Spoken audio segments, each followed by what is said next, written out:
Halo, dalam video kali ini saya ingin menjelaskan tentang logika dan algoritma komputer sebagai salah satu materi dari mata pelajaran Simulasi dan Komunikasi Digital atau SIMKOMDIK.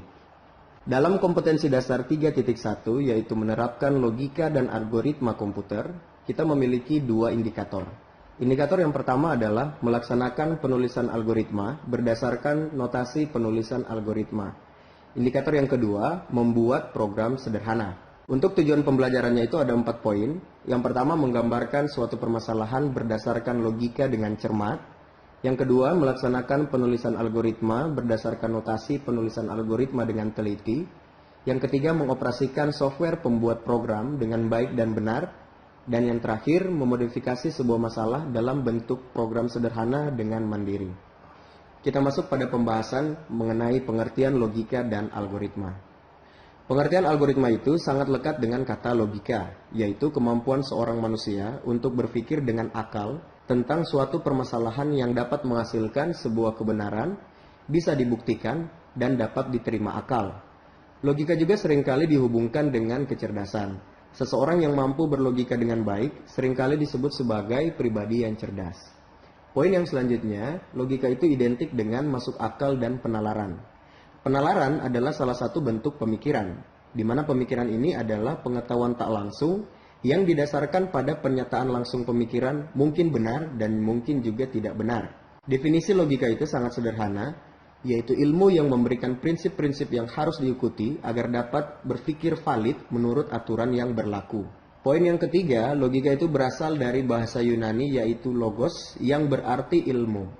Logika juga dapat diartikan sebagai ilmu yang mengajarkan cara berpikir untuk melakukan kegiatan dengan tujuan tertentu.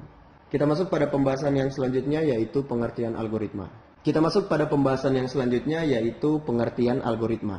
Poin yang pertama, algoritma ini berasal dari nama ilmuwan Arab, yaitu Abu Ja'far Muhammad Ibnu Musa Al-Khwarizmi, penulis buku berjudul Al-Jabar wal Muqabalah. Kemudian, kata Al-Khwarizmi ini dibaca oleh orang barat menjadi algoritm, yang lambat laun menjadi algoritm, dan diserap ke dalam bahasa Indonesia menjadi algoritma. Poin yang kedua, algoritma menurut para ahli. Menurut Rinaldi Munir, algoritma adalah urutan langkah-langkah logis penyelesaian masalah yang disusun secara sistematis. Menurut Tim Gunadarma 1998, algoritma itu adalah suatu himpunan berhingga dari instruksi-instruksi yang secara jelas memperinci langkah-langkah proses pelaksanaan dalam pemecahan masalah. Dari pengertian di atas dapat disimpulkan bahwa logika dan algoritma itu adalah ilmu yang mempelajari cara penyelesaian suatu masalah berdasarkan urutan langkah-langkah terbatas yang disusun secara sistematis dan menggunakan bahasa yang logis dengan tujuan tertentu. Nah, untuk lebih mudah memahami arti dari algoritma, dicontohkan sebuah permasalahan penukaran isi dari dua gelas. Diberikan dua buah gelas, yaitu gelas A dan gelas B, di mana gelas A ini berisi air teh dan gelas B berisi air kopi. Pertukaran isi gelas tersebut sehingga menghasilkan gelas A yang semula berisi air teh menjadi berisi air kopi, dan gelas B yang semula berisi air kopi menjadi berisi air teh. Cara penyelesaian permasalahan ini adalah sebagai berikut. Untuk mempertukarkan isi gelas dengan benar, maka kita memerlukan gelas tambahan yang kita beri nama gelas C sebagai tempat penampungan sementara. Nah, berikut algoritmanya. Pertama, siapkan gelas cadangan C. Kedua, tuangkan air teh dari gelas A ke dalam gelas C, di mana saat ini gelas A menjadi kosong. Yang ketiga, tuangkan air kopi dari gelas B ke dalam gelas A, di mana gelas B menjadi kosong. Dan yang keempat, tuangkan air teh dari gelas C ke dalam gelas B. Dari contoh ini dapat dilihat bahwa penyelesaian permasalahan penukaran isi dua buah gelas itu sangat sederhana. Di sini digunakan urutan langkah yang masuk akal atau logis, sehingga isi dari keduanya itu sudah berpindah media. Yang awalnya itu air teh berada di gelas A, pindah ke gelas B, dan air kopi yang berada di gelas B, pindah ke gelas A. Inilah yang dinamakan dengan algoritma, yaitu urutan penyelesaian sebuah permasalahan dengan urutan dan langkah yang logis dan masuk akal sehingga menghasilkan sesuatu langkah yang benar. Saat menggunakan logika, sebaiknya jangan berpikir terlalu rumit tentang sebuah masalah, karena belum tentu masalah itu serumit yang kita pikirkan. Pikirkanlah hal yang paling sederhana untuk menyelesaikan masalah itu sehingga kita tidak terjebak dalam pemikiran rumit yang dibuat sendiri. Dalam menentukan algoritma untuk menyelesaikan suatu permasalahan, mungkin kita akan dihadapkan pada beberapa pilihan algoritma. Oleh karena itu kita harus memiliki rambu-rambu dalam menentukan pilihan algoritma. Pertimbangan dalam pemilihan algoritma itu adalah yang pertama, algoritma haruslah benar. Artinya, algoritma akan memberikan keluaran sesuai seperti yang diharapkan dari sejumlah masukan yang diberikan. Jadi tidak peduli sebagus apapun algoritma itu, jika dia memberikan keluaran yang salah, maka sudah pasti algoritma tersebut bukanlah algoritma yang baik. Pertimbangan kedua yang harus diperhatikan adalah kita harus mengetahui seberapa baik hasil yang dicapai oleh algoritma tersebut. Hal ini penting terutama pada algoritma yang memerlukan aproksimasi hasil, yaitu algoritma yang hasilnya hanya berupa pendekatan. Algoritma yang baik harus mampu memberikan hasil yang sedekat mungkin dengan nilai yang sebenarnya. Pertimbangan yang ketiga adalah efisiensi dari algoritma itu sendiri. Efisiensi algoritma dapat ditinjau dari dua hal, yaitu efisiensi waktu dan memori. Meskipun algoritma memberikan keluaran yang benar atau paling mendekati, tetapi jika kita harus menunggu lama untuk mendapatkan hasil, semisal dalam waktu berjam-jam, maka biasanya algoritma tersebut tidak akan menjadi pilihan yang utama. Karena pada dasarnya setiap orang itu menginginkan keluaran yang relatif cepat. Begitu juga dengan memori. Semakin besar memori yang terpakai, maka semakin jelek algoritma tersebut. Tujuan dari belajar logika dan algoritma ini adalah agar kita dapat membiasakan diri melakukan suatu perencanaan apabila menyelesaikan suatu masalah. Karena suatu permasalahan yang diselesaikan dengan suatu perencanaan yang matang, maka akan mendapatkan solusi yang lebih optimal dibandingkan menyelesaikan masalah tanpa menggunakan suatu perencanaan. Kita masuk pada pembahasan yang selanjutnya, yaitu mengenai ciri-ciri, sifat, dan struktur dasar algoritma. Kita bahas terlebih dahulu tentang ciri-ciri algoritma. Tidak semua langkah penyelesaian masalah yang logis itu dapat disebut sebagai algoritma. Menurut Donald E. Knuth, paling tidak algoritma itu mempunyai 5 ciri penting. Yang pertama itu finiteness atau keterbatasan, di mana algoritma itu harus berakhir setelah mengerjakan sejumlah langkah proses. Jadi tidak boleh algoritma itu tanpa batasan. Jadi dia harus dalam bentuk keterbatasan.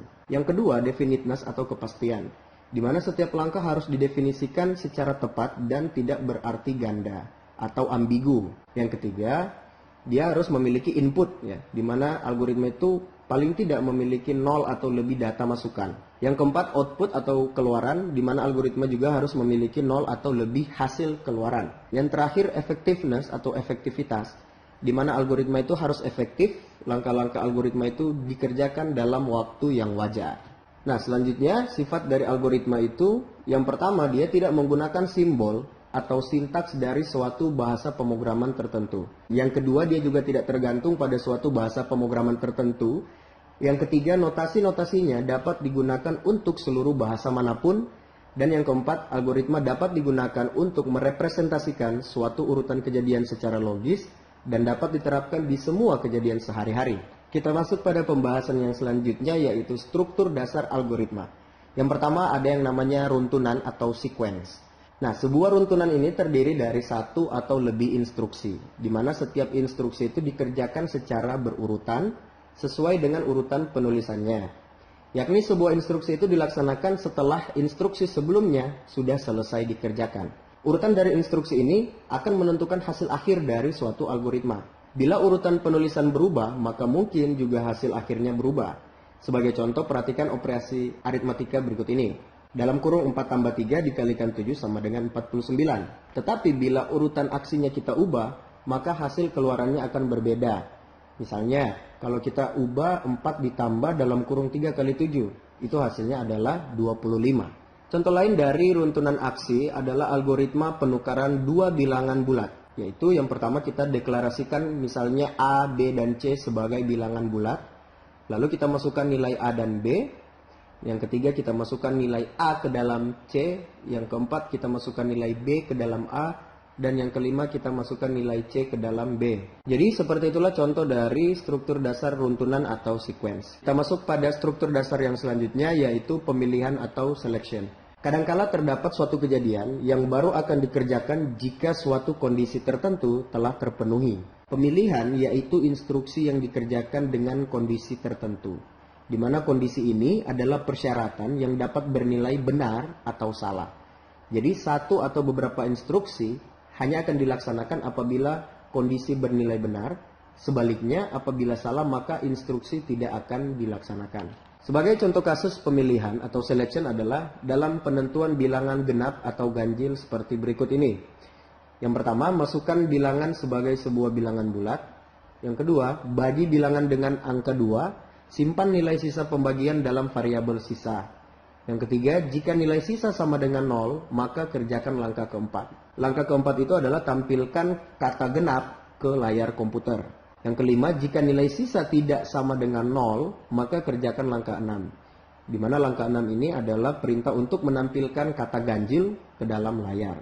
Ketujuh, selesai. Jadi di sini apabila salah satu kondisi sudah terpenuhi, maka akan dijalankan instruksi sesuai dengan kondisi tersebut. Struktur dasar yang selanjutnya yaitu pengulangan atau repetition.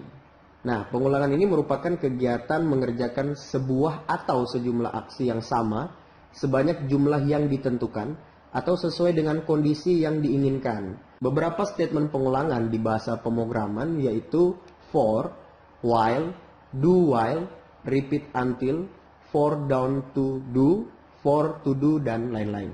Sebagai contoh adalah menampilkan huruf tertentu sebanyak n kali ke layar sebagai berikut. Yang pertama, deklarasikan variabel huruf untuk menyimpan karakter yang akan ditampilkan. Kedua, deklarasikan variabel n untuk menyimpan banyaknya perulangan. Yang ketiga, deklarasikan variabel counter yang digunakan sebagai counter perulangan yang sudah dilakukan. Yang keempat, masukkan sebuah karakter dan simpan dalam variabel huruf. Kelima, masukkan banyaknya perulangan yang diinginkan dan simpan dalam variabel n. Yang keenam, set nilai counter dengan 0. 7, tampilkan huruf ke layar. 8, lakukan penambahan counter dengan 1. 9, jika nilai counter kurang dari n, maka dia akan mengerjakan langkah ke-6, yaitu men-set nilai counter dengan 0. Yang ke-10, jika nilai counter sama dengan n, maka selesai. Oke, sampai di sini dulu untuk video pembelajaran kali ini. Kita akan berjumpa lagi pada video-video pembelajaran selanjutnya. Sekian dan terima kasih.